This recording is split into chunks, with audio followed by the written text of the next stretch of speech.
What is one of the best things you've ever done just because you were told you couldn't? To be a great storyteller, one must also be a great story collector. But how do you become a great story collector? Well, by asking some great questions, such as what is one of the best things you've ever done just because you were told you can't? Hi, my name is Esther Choi, and I am the CEO and Chief Story Facilitator of Leadership STORYLAB. In over 15 years of teaching storytelling to leaders and executives, I've learned a lot about the science behind storytelling. Science. Yes, science. There are three things. Number one, our brains are hardwired for stories. There's a reason we have that saying, people forget facts, but they never forget a good story. You can try, but it's really hard. Reason being that when we listen to a story, it involves 40 to 50 different regions of our brain. And because of this, stories stick. They're sticky. They're memorable. Listening to a good story gets us feeling. It's almost as if we're there, inside the story, living the story. When we're presented with facts, most people forget over 40% of the information very quickly, like the next day. After a week, they're likely to have forgotten up to 90% of the information. So story gives you an advantage because information is up to 20 times more memorable when they're delivered in a narrative. Number two, stories rivet our audience attention. When speaking to a group, one of our main objectives is to grab and hold on to their attention.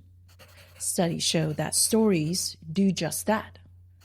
Paul Zak, the director of the Center for Neuroeconomic Studies at Claremont Graduate University, conducted a study where participants watched a video that told a story of a father whose son was diagnosed with terminal cancer. Researchers found that two primary emotions were felt by viewers: distress and empathy, which caused their brains to produce two chemicals in response to the story. The distress that they felt released cortisol in their brains and riveted their attention to the story. Number three, stories drive our audience to act. Every single decision, big and small, must involve an emotional process to make a decision and to act on it. That's just the way we're wired. That's why no amount of sheer analytical presentation and data can actually persuade someone until and unless their emotions are tapped somehow. What allowed us to tap into people's emotions? Stories. In that same study conducted by Paul Zak, researchers found that viewers' brain released distress and empathy. Distress is what riveted their attention, and empathy is what drove them to act. How? The empathy and compassion that the story triggered released oxytocin. After hearing the story, the participants were asked to donate money to cancer research organization. Researchers found that they could predict which participants would donate based solely on the amount of oxytocin produced.